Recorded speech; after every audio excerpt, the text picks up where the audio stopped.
Evangelho de Jesus, conforme escreveu Marcos, capítulo 1. Marcos, capítulo 1.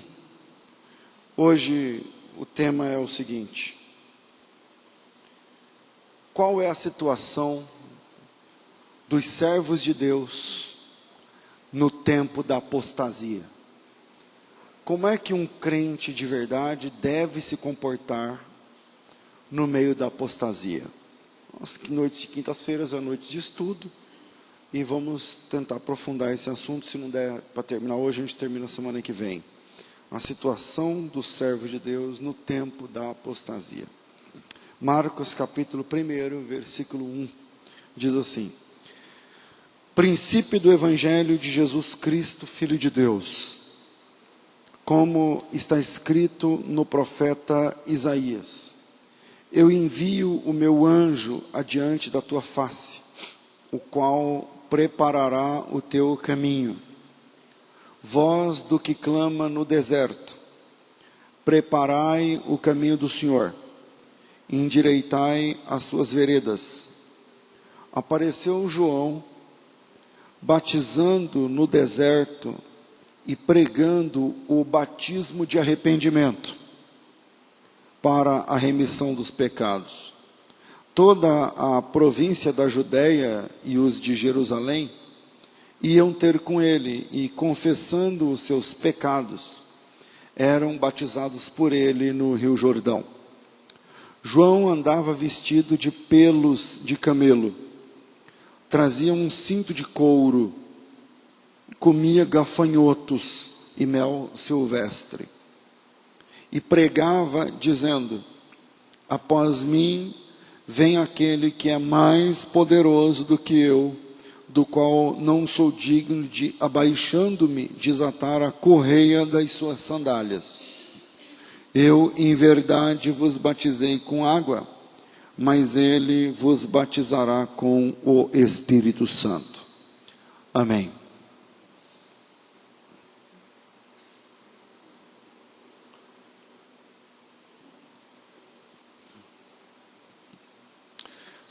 João o Batista é primo de Jesus.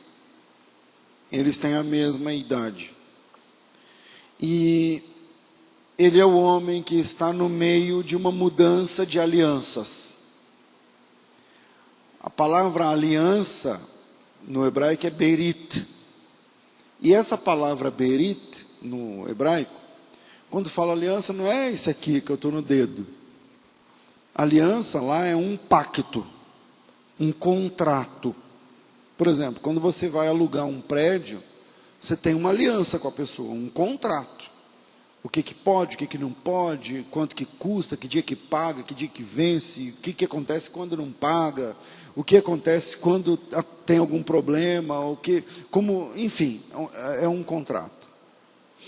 E Deus tem dois contratos com a humanidade, dois tratos. Um que a gente chama de Antigo Testamento, ou Antiga Aliança, que é a palavra berit no hebraico. Alguns falam também Velho Testamento. Não é errado falar velho, porque lá em Hebreus 8 dá essa conotação, que a aliança primeira e envelheceria. E seria necessário uma nova aliança, um novo concerto. E o novo concerto, a nova aliança, começa no Novo Testamento, a gente chama de testamento. Então, testamento, aliança, contrato, pacto, é tudo a mesma coisa. É tudo a mesma coisa. Então, é um novo contrato. O Novo Testamento é, portanto, um novo contrato de Deus para com o homem. E o João Batista é o cara que está no meio disso. Ele nasce na antiga aliança, mas ele é o interventor de Deus para que a nova aliança fosse introduzida. O João Batista é o homem que Deus escolheu para introduzir um novo pacto. E esse novo pacto é através de Cristo. E João Batista é o homem que apresenta Cristo. Ele é o homem que é o primeiro a tocar no ponto da messianidade de Jesus. E ele faz isso quando Jesus tem 30 anos, e ele também tem 30. Eles são adultos no Jordão, ali no deserto da Judéia, quando dá a oportunidade do batismo de Jesus. Então, quando João aparece, ele surge como um modelo, tanto de profeta para o Antigo Testamento, quanto de servo de Deus para o Novo Testamento, porque ele está no meio. O João Batista é o cara que está entre as alianças. Então, ele é um profeta no estilo do Antigo Testamento. Aliás, o Senhor Jesus disse que não houve um profeta igual João. Aliás, não houve um nascido de mulher igual João, nas palavras de Jesus. Isso é Mateus 11:11, quando Jesus em Mateus dá o testemunho a respeito de quem é João Batista. Então Jesus Cristo mesmo disse que dentre os homens não houve alguém como João, que é Mateus capítulo 11. Então João nasceu no meio aí para ser o interventor da nova aliança. Ele nasceu na antiga e ele vai introduzir, ele faz o comecinho da nova aliança. O João não conheceu a igreja. Ele foi assassinado antes da crucificação de Jesus, pouco antes, mas antes da crucificação de Jesus. Então, o João, ele faz parte da igreja sem tê-la conhecido na prática. Então, ele está mais para os heróis da fé do Antigo Testamento, da antiga aliança. E quando o João nasceu, ele nasce, esse personagem, cujo nome, na verdade, o nome dele na vida real é Yohanan, que significa, por exemplo, um presente, Deus como presente, alguma coisa assim. É o meio que uma antítese de Jehonatan. A gente conhece algum personagem na Bíblia que chama Jonatas, que na vida real ele chama Jehonatan. E Jehonatan é dádiva do Senhor, é o nome, ele é uma partícula do nome sagrado, não, presente de Deus. Então, Natã, por exemplo, é presente. Jonatas é presente de Deus. Que mais? E Yohanan, o João, ele é Deus como sendo o presente. O presente é Deus. Então, enquanto Jonatas, o menino é um presente de Deus, João, o presente é Deus. Então, não sei se estão me fazendo entender. O nome de João significa Deus é o presente para vocês. Então, o João vem ofertando Deus, oferecendo Deus. Não sei se me faço entender, é um pouquinho chato ficar falando aí do hebraico e tal, mas enfim. E o João Batista, ele nasce num contexto de religião prostituída. Quando o João chega, a religião está prostituída. Por que está prostituída? Porque à época Israel era como se fosse uma colônia, para nós brasileiros que é fácil entender. É como se fosse uma colônia de Roma. É uma província romana. A linguagem mais certa é província, mas a gente que foi colônia de Portugal, a gente sabe como é que funciona. Então, na época, quando João Batista nasce, Israel é uma província romana. Quem manda e desmanda em Israel são europeus. É o pessoal que vem lá da Europa, lá de Roma, na Itália, e se instala na Palestina, se instala na Judéia, se instala no norte de Israel, no sul, e eles mandam através de governadores. Então você tem alguns governadores importantes e prefeitos. O termo não era prefeito, mas hoje as Bíblias vertem como prefeito, então dá para a gente entender melhor como prefeito. Então, os governadores e prefeitos de então sempre eram romanos. Não é que eles eram indicados por Roma, não, apenas. Eles eram de Roma. Eles falavam a língua de Roma, eles se vestiam como romanos, eles andavam imbérbes, sem barba, eles eram romanos. Costume, conversa, tradição, cultura, religião, fé, tudo de Roma. E esses caras é que mandam em Israel. E rapidamente, Quando existe uma opressão, a igreja tem dois caminhos. A igreja tem dois caminhos. Por exemplo, se o governo começa a oprimir a igreja aqui no Brasil, como quase estava acontecendo na Bolívia dias atrás, mês passado, se o governo começa a oprimir, não pode mais ter igreja, não pode mais ter culto, não pode se converter, não pode pregar o evangelho, não pode não sei o que lá. Como é na maioria dos países de regime totalitário ou comunista, então a igreja ela encontra dois caminhos. Quando você espreme a igreja contra a parede, ela tem dois caminhos. Ou ela se purifica, que isso geralmente acontece, por exemplo, a igreja que mais cresce hoje é na China. E a China é proibido ser crente, se converter ou pregar para alguém. Mas, segundo as agências missionárias, nós estamos falando de 20 mil conversões por dia na China. Então, por quê? No Paquistão, na Arábia Saudita, enfim, em lugares onde é proibido, a igreja encontra dois caminhos. Ou ela se purifica, e aí isso faz com que diminua o número, porque só fica crente de verdade.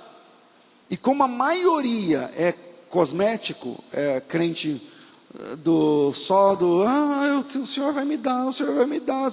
Quando chega na hora que coloca o revólver dentro da boca e falou, você nega Cristo, ou você morre, o crente me dá, sai. Esse cara, porque não é crente.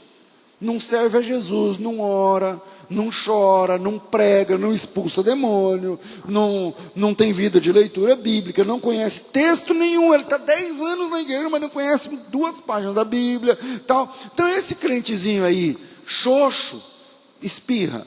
E os crentes de verdade são purificados, têm a experiência da purificação da fé. Então esse é um caminho que a igreja encontra. Então, se tem 100 mil crentes naquela perseguição, tem 100 mil crentes confessos, cristãos confessos. Esse número de 100 mil vai cair para 2 mil, só que esses 2 mil são crentes de verdade. E aí vai começar, isso vai dar origem a uma nova geração de crentes de verdade. Porque quem se converter a partir de então, já se converte sabendo que tem que ser crente de verdade. Não tem mimimi, não tem frufruzinho, não tem musiquinha, que Deus vai te dar, e Deus vai ter quem a porta vai abrindo, não. O louvor tem que ser para Deus, a Bíblia é lida contra nós, você prega o evangelho e a pessoa está sabendo que se ela aceitar a fé, ela vai perder o emprego amanhã, ela está sabendo que a cabeça dela está prêmio, se ela se converter logo, é uma purificação da igreja. Estou me fazendo entender? E pastor, o senhor falou que 2 caminhos. Quando vem a perseguição, a igreja encontra 2 situações. Uma é a purificação, onde ficam os crentes de verdade. Ah, pastor, mas aí diminui o número da igreja. Não. A igreja é do mesmo tamanho. Só sai o auê. Só sai a turma do barulho sai. Porque não é igreja. No fim vai para o inferno esse pessoal. Então, a igreja é a igreja. Então, a igreja do mesmo tamanho fica, ela só se limpa do resto. Só sai os cosméticos. É o caminho número 1. E o caminho número 2 é mais danoso. Porque o caminho número 2 é quando a igreja negocia com o Estado. Então, está tendo uma perseguição, então a igreja chega e fala assim, não, peraí, vamos sentar e vamos conversar. Que é o que aconteceu no século IV, que é o que acontece hoje. Que é o que acontece hoje em dia. Onde agora a gente está chegando em época de política, e os políticos vêm nas igrejas, e os pastores, aqui irmãos, é esse aqui, aí sim, não sei o que, o cara não é crente, o cara nunca foi na igreja, o cara nunca mais vai voltar, o cara tá, mas o pastor, por causa desses 4 tapas que ele deu nas costas do cara, ele vai conseguir um cargo para o filho dele, para a filha dele. Então o filho dele vai trabalhar lá na vereança da cidade, vai ser o assessor do vereador. Então é negócio para mim. Então eu chego lá, mostro o cara, e meu filho tem uma boquinha, pelo menos por 4 anos. E daqui 4 anos eu dou 4 tapas nas costas de outro, mas eu garanto a boca. E isso é o outro caminho, é o caminho da apostasia, é o caminho da prevaricação, é o caminho da corrupção. é o caminho da corrupção, onde a igreja se corrompe para poder se amoldar à nova situação que está sendo proposta. É o jeitinho. Não, mas vem por aqui e tal. E João nasceu nesse contexto. O João nasceu num período onde a religião tem a ver com Deus. A palavra religião do latim religare tem a ver com ligar o homem com Deus, tá tudo certo. Mas, quando João nasce, a religião está sempre com o chapéu na mão para o governador, para o prefeito, para não sei mais quem. Está sempre com o chapéu na mão, dependendo da vontade de um homem que é politeísta, que é ateu, que é um ordinário, que tem mais de uma mulher, como é o caso de Herodes, e por causa disso que o João vai morrer lá na frente. O João vai morrer por conta de denunciar o adultério do governador. Então, o João nasce nesse contexto de religião prostituída. Quando o João Batista chega, com 30 anos, ele se envolve na fé, a religião está prostituída. Por exemplo, o templo hospedava uma casa de câmbio. Aí você fala assim, ué, mas por quê? Então, é uma questão, é assim, quem manda em Israel era Roma, certo?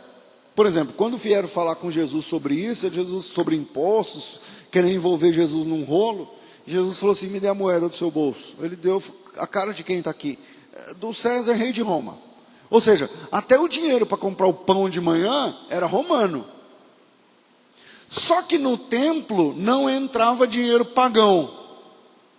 Logo, o dinheiro judeu, presta atenção, o dinheiro judeu, ele servia, mas não servia, ele só servia para o templo.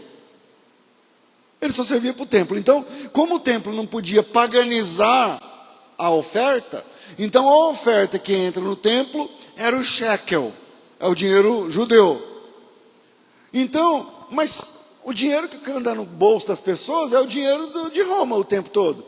Mas para a celebração, eu vou falar culto, não chamava culto assim antes, mas para o culto tinha que ser o dinheiro judeu. E aí a pessoa trabalhava o dia inteiro, então esquecia às vezes de ir no câmbio e falava assim, pô, vou tirar porque é para dar o dízimo, para dar a oferta, uma coisa que o vale. Então os sacerdotes fizeram um esquema, falaram assim, vamos colocar uma casa de câmbio com uma taxa interessante. E aí a pessoa tem uma comodidade, ao invés dele sair do serviço, ir na casa de câmbio, trocar 50 que ele quer dar do dinheiro romano pelo dinheiro judeu, ele vem com o dinheiro romano. Ele vem com o dinheiro romano. E quando chegar aqui, tem uma casa de câmbio. Quanto que está o câmbio hoje? Ah, hoje está 1,20. Ah, então está aqui. Eu dou 12, você me dá 10. E aí, com esses 10, eu vou lá e oferto. Quando João Batista chega no contexto da religião, a religião, além de hospedar a casa de câmbio, vendia os animais para o sacrifício de forma privilegiada. Então veja, na Páscoa, por exemplo, a pessoa tinha que pegar o carneiro, o macho de 1 ano, ver se não tinha defeito, levar para casa, criar do dia 10 até o dia 14, não sei o que lá tal. Ok.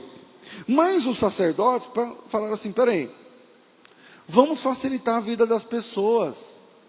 Você não precisa sair da sua casa puxando um carneiro, subir o monte, porque o templo é em cima do monte Moriá. Você não precisa subir a montanha puxando um carneiro, um novilho, puxando um bezerro.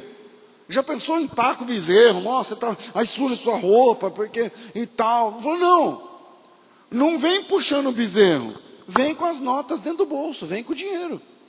Porque o dinheiro é mais fácil, é mais leve, é mais versátil. Então, ao invés de você pegar um animal, criar na sua casa, do dia 10 ao dia 14, dar comida, nossa, ele faz cocô, tem que limpar, tinha que pôr dentro da casa, não sei o que lá tal. Os sacerdotes tiveram uma sacada.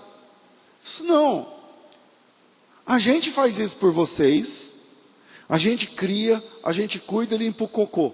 Aí você chega aqui e compra. E aí a sua oferta é aceita, se for comprada no quiosque da igreja. Já viram isso em algum lugar? Quer dizer, uma droga. Isso chama-se corrupção da fé. É quando a fé está corrompida. Então, quando Jesus entra no cenário com 30 anos e João Batista tem a mesma idade, esse é o contexto. Quiosques de vendas de coisas no templo. Casas de câmbio sendo hospedadas no templo. E esse é o menor dos problemas da corrupção. Porque, vamos falar de ministério agora. O ministério sacerdotal era passado de um para o outro. Por exemplo, na Bíblia tem vários sacerdotes e um sumo sacerdote. Esse sumo sacerdote, o ministério dele geralmente é um período de 40 anos, mas é até ele morrer. Aí, para Eli, por exemplo, Samuel, por exemplo, Josadaque, por exemplo, Josué. O Josué é o sumo sacerdote que aparece lá no pós-exílio.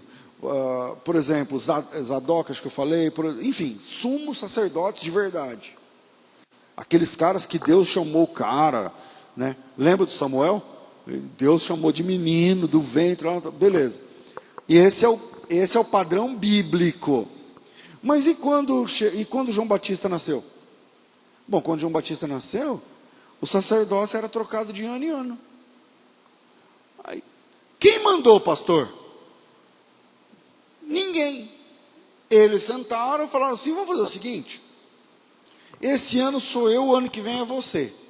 Aí no outro ano passa para mim. Aí depois passa para você, depois passa para o seu genro, depois passa para o seu filho, depois passa não sei o que lá. E o ministério é passado de pai para filho, de sogro para genro. Sabe, o nepotismo que acontece dentro de igreja evangélica, é isso. Isso começou lá na época do nascimento de João Batista. Onde, se eu sou pastor, meu filho tem que receber salário da igreja.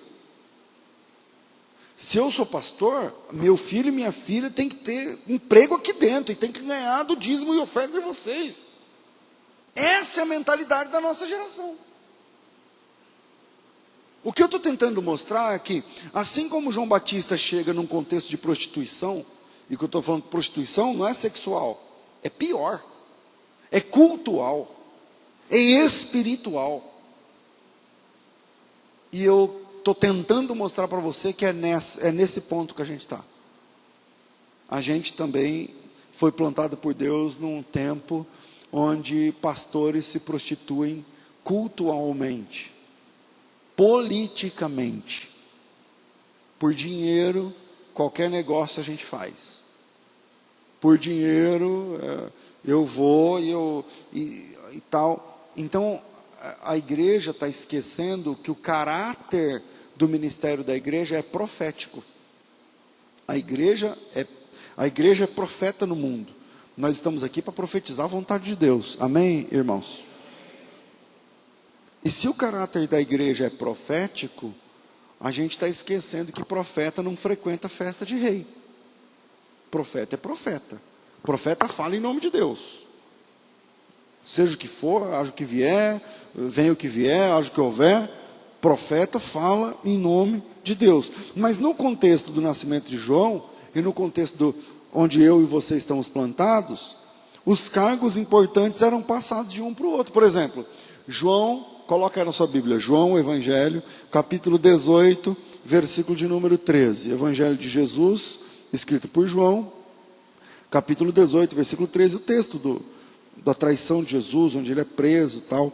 Capítulo 18, versículo 13. Jesus foi preso orando no Monte das Oliveiras, ali no Getsemane, que fica no Monte das Oliveiras. E aí diz assim, o versículo 12: então a escolta, o comandante e os guardas dos judeus prenderam a Jesus e o amarraram. Levaram-no primeiramente a Anás, por ser sogro de Caifás, que era o sumo sacerdote naquele ano. Mas falou assim, como assim sumo sacerdote naquele ano? Quem mandou? Ninguém, eles combinaram. Quer dizer, o que é um chamado de Deus que dura a vida inteira, eles falaram assim, aqui vai ser de ano em ano.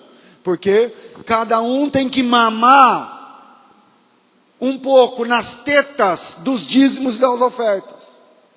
Primeiro eu, depois você, depois ele, depois ele. Vamos fazer um rodízio. Esse é o contexto da apostasia no tempo de Jesus, no tempo de João o Batista. Quando eu estou me lembrando de um texto aqui, não sei se eu vou achar.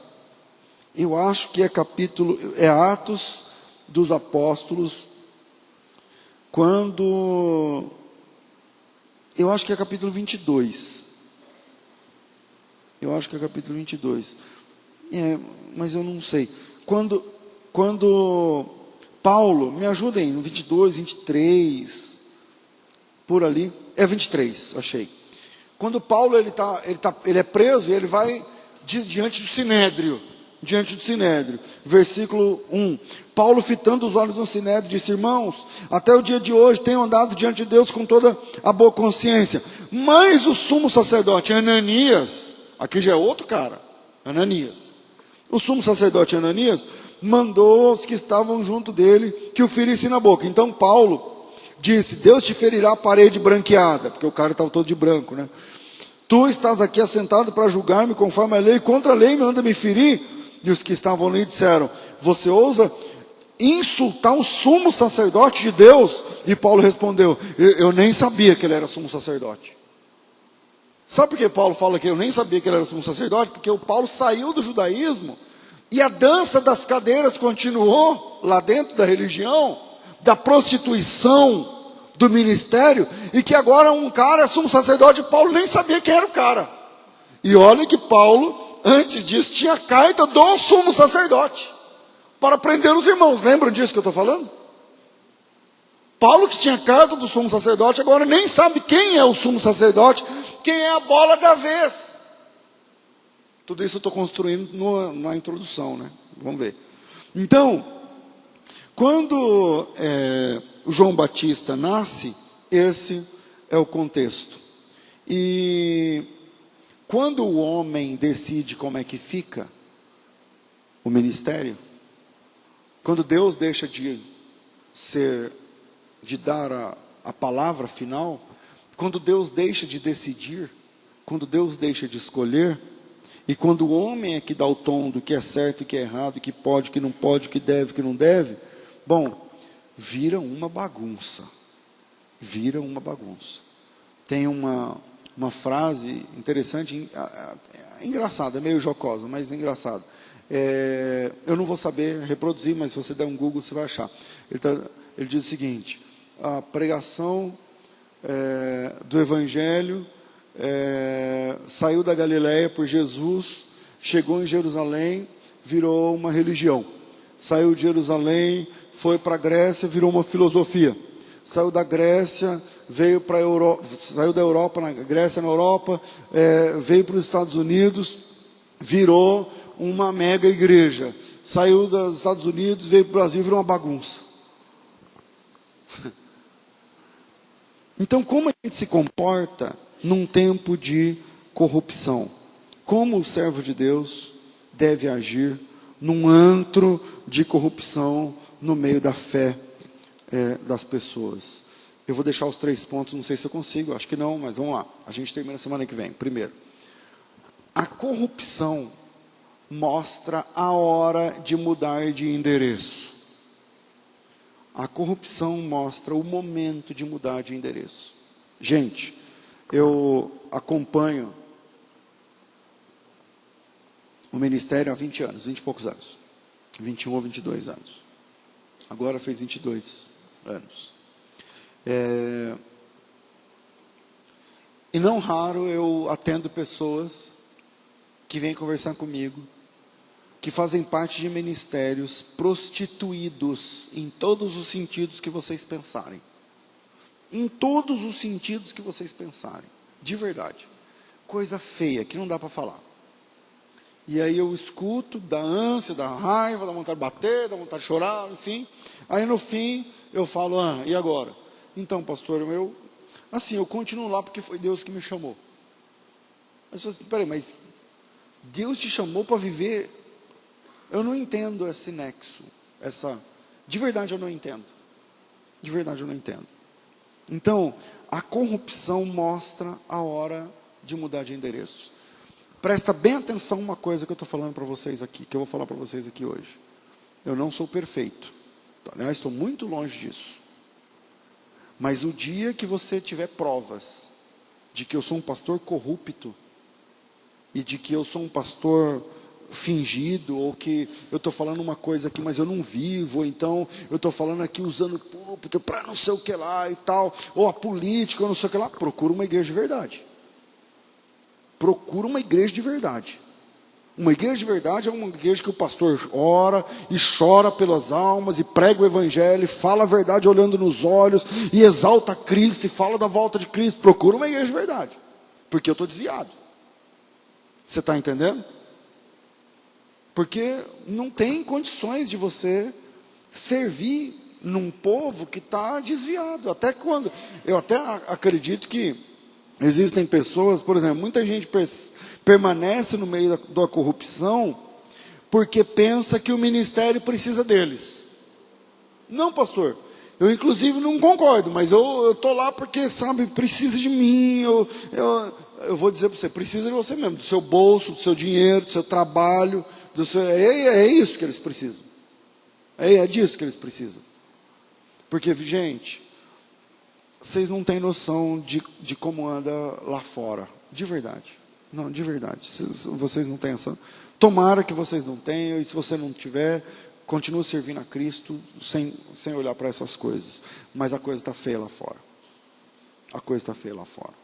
Então tem muita gente que fala assim, não, pastor, eu sei que eu estou numa igreja que sabe que é errado nisso, naquilo, só que assim, ela é um hospital para as almas, porque as pessoas vêm feridas e chega lá, tal. Eu atendi uma pessoa assim da Universal, pastor da Universal. Ele falou assim, eu sei que está errado, eu sou pastor lá, eu dirijo a igreja. Eu sei que está errado, eu não concordo, mas é um tipo de um hospital, porque as pessoas vêm do mundo, e através da TV, através não sei o que lá, e tal, e vêm as almas, tal. Bom, ele perguntou para mim, o senhor não concorda? Eu falei, olha, eu posso até concordar com essa ideia sua do hospital que pega as almas feridas, não sei o que lá, tal. Mas quem é que quer ficar dentro do hospital o resto da vida?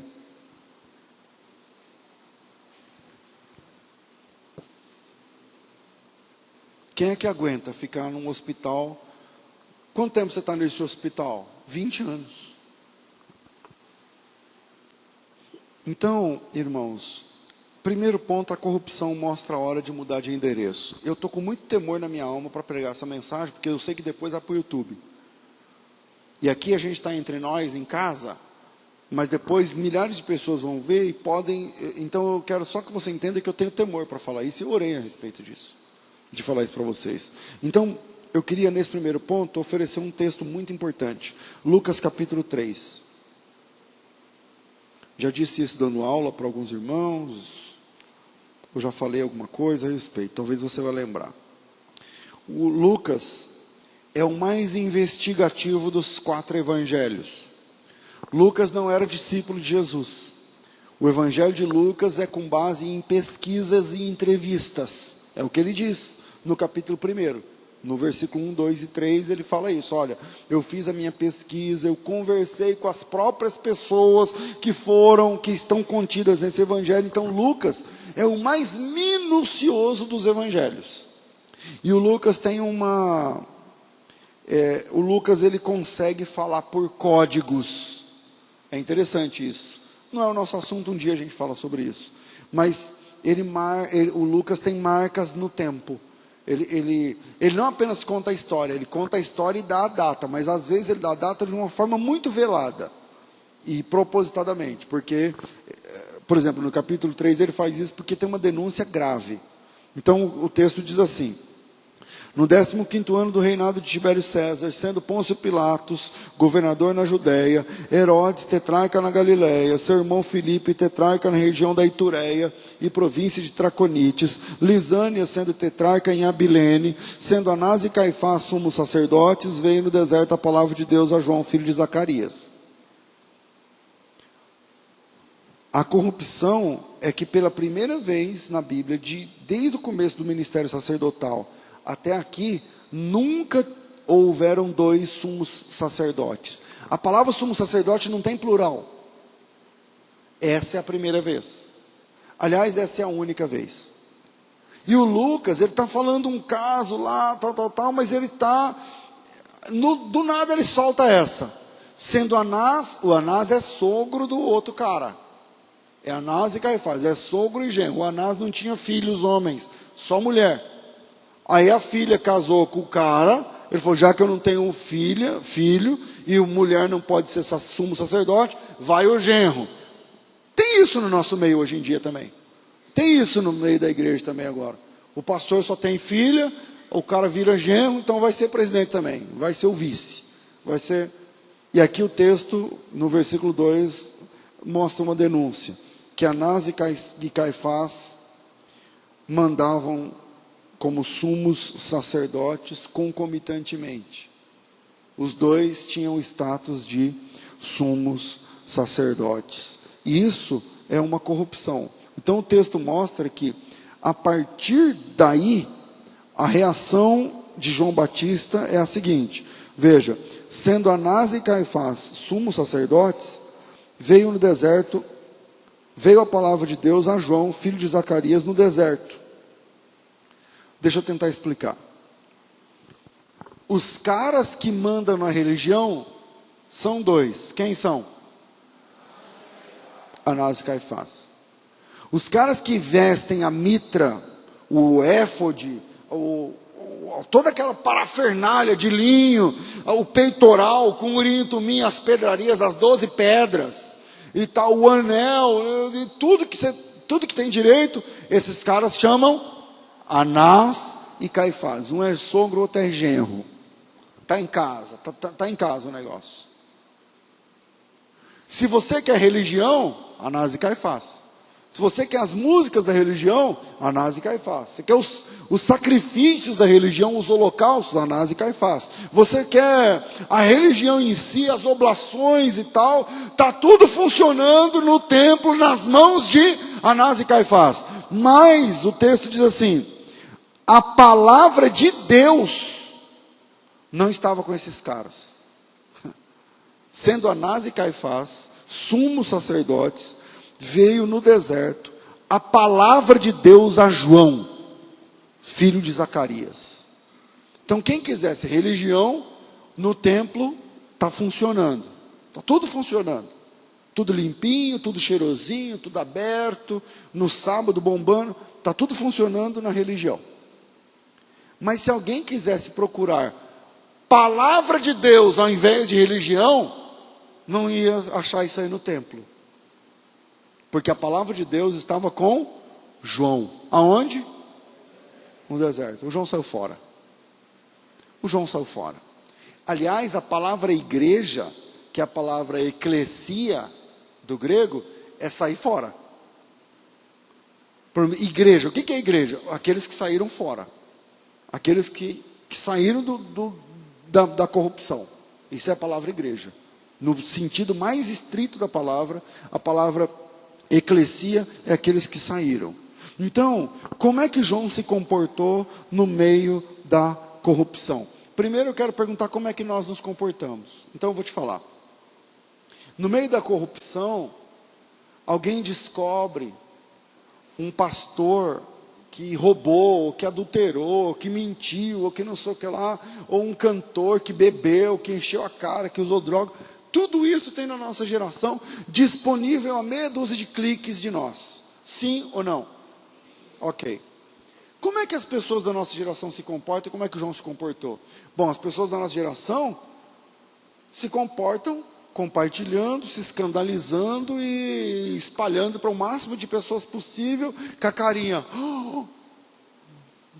Tipo assim, tal, não ora, não serve para ele de exemplo, não tem temor, não tem, é só agente de Satanás para espalhar, para que mais pessoas saibam. Para que mais pessoas saibam. Agora nós estamos no limiar de outro escândalo, ontem. da Assembleia de Deus do Brás. Talvez vocês vão descobrir ainda hoje, ou amanhã, sei lá, uma coisa grave de um pastor presidente. E aí, a pessoa mandou para mim, falou assim, pastor, dá uma olhada aqui. Tinha, eu não lembro, poucas visualizações. Antes de falar essa mensagem, eu olhei de novo, estava com 37 mil. Foi ontem o escândalo. Foi ontem o escândalo. Eu vou falar para vocês diante de Jesus. Desde ontem, eu já orei algumas vezes, e algumas vezes de dobrar o joelho. Não é orar, de ficar pensando na pessoa, igual o pessoal da nossa geração fala, a gente vai orar. Não. Orar, de dobrar o joelho, pela esposa do pastor, do escândalo, pelos filhos que eu não conheço. Eu conheço ele. A esposa dele eu não sei, nunca vi. Pela esposa, pelos filhos, se tiver, pelo ministério, pela igreja.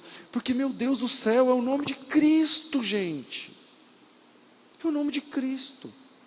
Como é que João se comportou no meio da corrupção? Nós nos comportamos, quando eu digo nós, a cristandade do Brasil, carinhas de boca aberta e vamos espalhar. Bora espalhar isso aí, vamos postar, vamos compartilhar essa desgraça para que outras pessoas também sejam desgraçados juntos. Como é que João Batista se comportava? João Batista foi para o deserto, mas a palavra de Deus foi com ele. De forma que, se a pessoa quiser religião, procure no templo que está funcionando. Mas se alguém quiser a palavra de Deus, está com João Batista no meio do deserto. Irmãos, na nossa geração, é uma geração que não tem oração. Não tem confronto real. Tipo assim, o pastor está pregando tudo isso aí, mas aonde eu estou errando e isso aí serve para mim? Não tem. A gente acostumou. Tudo que você está ouvindo serve só para as outras pessoas. Que bom que o pastor está falando isso, porque lá perto da minha casa tem uma igreja assim. Não, você não entendeu. Como é que eu me comporto diante disso? Porque a nossa geração só tem postagens e chiliques virtuais. São chiliques virtuais, que onde já se viu, a que ponto chegou, ou não sei o que, e posta. Mas esse cara mesmo que do a que ponto chegou, não faz nada, não é ninguém, não ora nada, não sabe nada, só enche o saco. Só. Essa é a nossa geração. É assim que a nossa geração se comporta diante de corrupção, na fé. É assim que a nossa geração... E João, eu li, o nosso texto base é Marcos, né? Mas, por exemplo, coloque em Mateus. Mateus capítulo 3 é onde fala de João. Diz assim: naqueles dias, apareceu João Batista, pregando no deserto da Judeia, e dizendo, arrependei-vos, porque está próximo o reino dos céus. Este é aquele de quem o profeta Isaías falou, ao dizer, vós que clamam no deserto, preparai o caminho do Senhor, endireitai as veredas. As vestes de João eram feitas de pelos de camelo e traziam um cinto de couro na cintura. Seu alimento era gafanhoto e mel silvestre. Então, iam ter com ele de Jerusalém, toda a Judeia e toda a região circunvizinha ao Jordão. Confessando seus pecados, eram batizados por ele. Então, vamos lá. Como que João se comportou? Primeiro, ele foi para o deserto e a palavra de Deus estava com ele. Deserto da Judeia. Segundo, ele não andava como o resto. João Batista não andava como o resto. Pesava sobre João Batista uma profecia. Antes dele nascer, quando a mãe dele nem estava grávida, o anjo Gabriel, o mesmo que falou do nascimento de Jesus, falou com o pai dele, Zacarias, obrigado. Zacarias, isso é Lucas capítulo 1, versículo de 5 em diante. Sua mulher vai ficar grávida, e você vai ter um filho, é para colocar o nome dele de João. Ele vai ser grande, ele vai converter o coração dos pais aos filhos, vai preparar o caminho do Senhor. Ele vai preparar o caminho do Senhor, e vai preparar para o Senhor um povo bem disposto. E ele vai vir no espírito e virtude de... Ninguém lembra? Ele virá no espírito e virtude do profeta Elias. E aí, e não é que ele entendeu a ideia e pegou a ideia. Falou, já que é para eu andar igual Elias andou, viver igual Elias viveu, eu vou me vestir como ele se vestia, porque o modelito de Elias era o mesmo modelito de João Batista. Por exemplo, abra sua Bíblia no segundo livro dos Reis, eu não vou ler por causa do tempo. Segundo livro dos Reis, quem está no trono é Acasias, um rei frouxo, um rei que apoiava a idolatria, e ele ficou doente, e ele morre, não morre, ele chamou os servos dele, vê se é isso mesmo, eu estou falando de cor, mas eu acho que é segundo livro dos Reis, eu não estava preparado para falar disso, capítulo 1, e ele ia morrer, é esse texto, alguém já abriu? Obrigado, ele ia morrer, e ele chamou uns 3 ou 4, eu não lembro se fala o número, mas alguns funcionários falaram, vai procurar os sacerdotes de Baal-Zebub, um deus, que é Deus lá em Ecrom, um lugar estrangeiro. Daí vem a palavra Beuzebu. Esse Baal-Zebub é o comecinho para vir Beuzebu. Aí você vai procurar Baal-Zebub, Deus dos Ecrom, para saber se eu vou viver ou se eu vou morrer. Aí os caras frouxos também, tudo idólatra, estão indo lá. Aí Deus fala assim com o profeta Elias, Elias, eu estou falando de cor, não sei se for.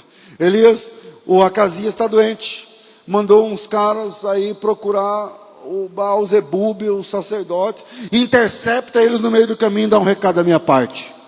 Fala para eles que na cama que o rei subiu, não, primeiro você fala assim, ó, porventura não há Deus em Israel, para que vocês consultem Baal, alguma coisa assim, né? Para que você consulte Baal-Zebub, alguma coisa assim. Aí,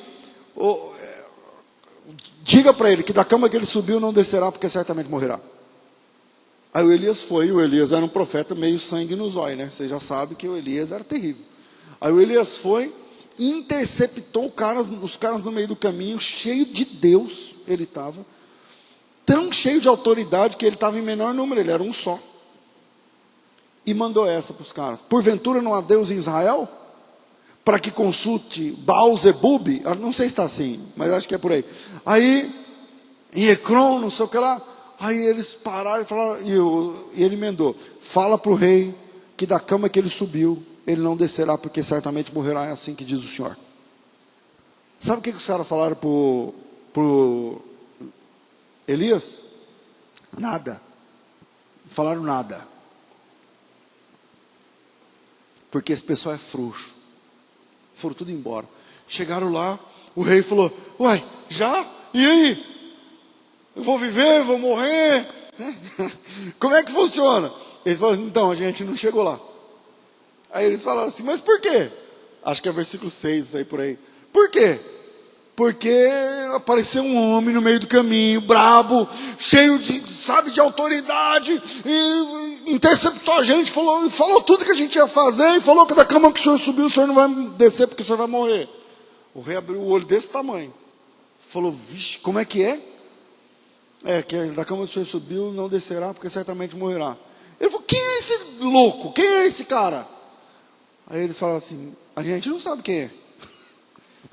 A gente não sabe quem é esse cara, porque ele só chegou e falou, a gente ficou tão assustado que a gente voltou embora. Aí ele falou assim, então beleza. Como é que ele estava vestido? Qual era a roupa desse cara? Aí disseram, era uma roupa esquisita. Era uma roupa de pele de camelo e um cinto atravessado pelo lombo. E o rei falou assim, é Elias, o tisbita. Isso aí é o Elias, é ele que anda desse jeito aí. Aí um dia, quando João Batista nasceu, o Senhor falou assim, ele vai vir no espírito e virtude do profeta Elias. Aí o João Batista falou assim, então beleza, já sei como é que eu vou me vestir. Que é o capítulo 3 de Mateus, versículos de número 4. As vestes dele eram feitas de pelos de camelo e traziam um cinto de couro na cintura. É o mesmo jeito do profeta Elias. Aliás, o espírito, e a virtude era o mesmo. E a roupa também era a mesma, a conversa também era a mesma. É por isso que Jesus, no capítulo, eu não sei, eu acho que é o 14 de Mateus, ele vai dizer assim, o João Batista é o Elias que havia de vir. Tudo que estava previsto para a volta profetizada de Elias, lá em Malaquias 4, se cumpre no profeta João Batista. João Batista realmente é o Elias que havia de vir. Agora, olha a diferença da nossa geração no meio da corrupção para João Batista no meio da corrupção. Até a roupa de João Batista, ele procurou copiar do profeta Elias. E a nossa geração tem irmãs que se vestem como prostitutas dentro da igreja, que dá vergonha de olhar. Tem homens que se vestem parecendo gays dentro da igreja, parecendo gay, cheio das modinhas, cheio de não sei o quê, cheio de penduricalhozinho, cheio de frufruzinho, cheio... Como é que a gente está num ambiente, a gente está num tempo de corrupção, irmãos.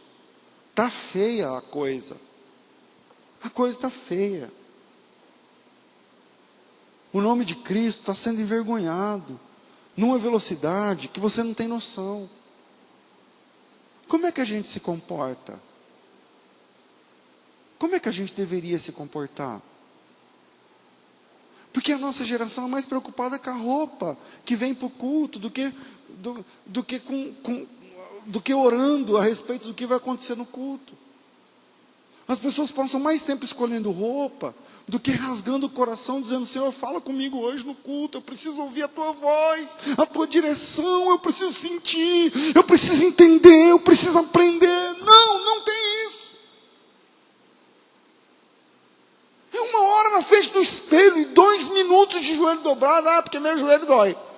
Porque... Então, essa é a nossa geração. O João Batista, ele é plantado pelo Senhor num tempo de corrupção, num templo vendido, num templo que tem casa de campo do lado, que faz parte, onde os sacerdotes ganham comissão. E nós estamos plantados nesse tempo, você não sabe, mas a maioria dos pregadores que são admirados e que tem milhares de seguidores no Twitter, onde for, eles ganham comissão do dízimo onde eles vão. Você não sabe, é bom não saber. Mas a coisa está feia lá fora. As pessoas são, fulano de tal vai vir pregar, fulano vai buscar ele no aeroporto, porque é um profeta de Deus, porque eu não sei o que lá. É um vagabundo que não lê Bíblia, que não estuda, que não ora, que não conhece a Deus, que não conhece a Bíblia, que não conhece nada, mas ele tem milhões de seguidores, e quando ele fizer um desafio lá de envelope de 500 pau, metade é dele depois do culto. Esse é o contexto que você está plantado.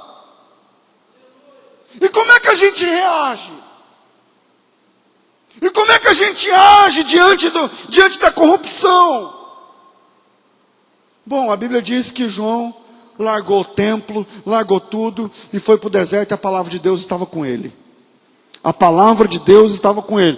Quem quiser religião, o templo está funcionando. Mas quem quiser a palavra de Deus, procurasse João. Tinha que procurar João, porque o texto diz, capítulo 3, versículo 2: sendo Anás e Caifás sumos sacerdotes, veio no deserto a palavra de Deus a João. Sumos sacerdotes, Anás, Caifás, é essa corja, é a dança das cadeiras do ministério. Mas quem quisesse a palavra de Deus, procurasse no deserto um homem chamado João. E João não andava igual o resto. João não se vestia igual o resto. João não falava igual o resto. João não cantava igual o resto. João não orava como o resto. O templo está corrompido, o sacerdócio também. A religião está sendo vilipendiada por homens. Os homens mandam e desmandam, mas João decide que a partir dele, Deus ainda poderia ser ouvido. Esse é o ponto. Veio no deserto a palavra de Deus a João. Então, o contexto é de corrupção. Mas se alguém quiser ouvir Deus, vem falar comigo, porque eu sou a voz de Deus clamando nesse deserto. Esse é o João. Esse é o João. E João Eu vou encerrar aqui nesse primeiro ponto. João, ele inaugura o batismo, e num contraponto, num protesto contra essa prostituição cultual. Porque uma mikvah, a palavra mikvah, é a palavra hebraica para um tanque de purificação cultual. Na tradição judaica, rabínica, presta atenção. Antes de entrar no templo, os mais interessados, isso não era para todos, se purificavam num banho ritual numa água limpa. Então, entrava na mikvah, que é um negócio de pedra, um tanque de pedra chama mikvah. O plural no hebraico para palavras femininas é ot, então o plural fica mikvot. Tinha várias mikvot. E aí a pessoa entrava e se banhava. O Flávio Josefo fala que as mikvot dos sumos sacerdotes e sacerdotes de Jerusalém eram caríssimas. Eram caríssimas, então, mas era um tipo de status. Quando a pessoa chegava e falava assim, eu vou entrar na cerimônia fechada, eu tinha que me purificar, mas eu me purifico na mikvah do sumo sacerdote. E quanto que é o banho? Ah, R$3.000. Mas a pessoa que me vê lá dentro sabe pela porta que eu entrei. É outro nível para vir aqui, é outro esquema, é outra coisa. Aí o João Batista ficou olhando isso e falou assim, então beleza. Quem quiser se limpar de verdade, não tem que pagar 3.000. Quem quiser se lavar de verdade, o caminho não é dar dinheiro para um sumo sacerdote caído. Eu vou falar qual que é o caminho. O caminho é se arrepender dos seus pecados.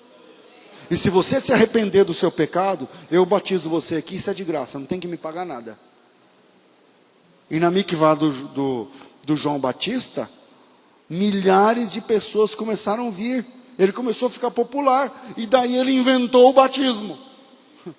O batismo é uma invenção joanina, no sentido estrito da coisa. Porque é um contraponto com o que os sumos sacerdotes faziam, que o dinheiro que eles arrecadavam nas dezenas de mikvot do templo. O João Batista falou assim, não precisa de templo, não precisa de dinheiro, não precisa de nada disso aí. Você quer se limpar? Eu sei o jeito. Você tem que se arrepender dos seus pecados. Arrependei-vos e convertei-vos. E o banho aqui é de graça, pode vir. E aí o João Batista começou a ter os seus seguidores. Quinta que vem, eu falo o segundo ponto, no contexto de corrupção, você pode preparar o caminho do Senhor. Segundo ponto, eu vou falar sobre isso. E o terceiro, o verdadeiro servo de Deus não tem necessidade de títulos. Que Deus me dê graça para a semana que vem voltar nesse mesmo assunto, a corrupção, a situação dos servos de Deus no tempo da apostasia. Como a gente se comporta diante do cenário no qual Deus está nos plantando. Amém, irmãos? Amém. Deus abençoe vocês.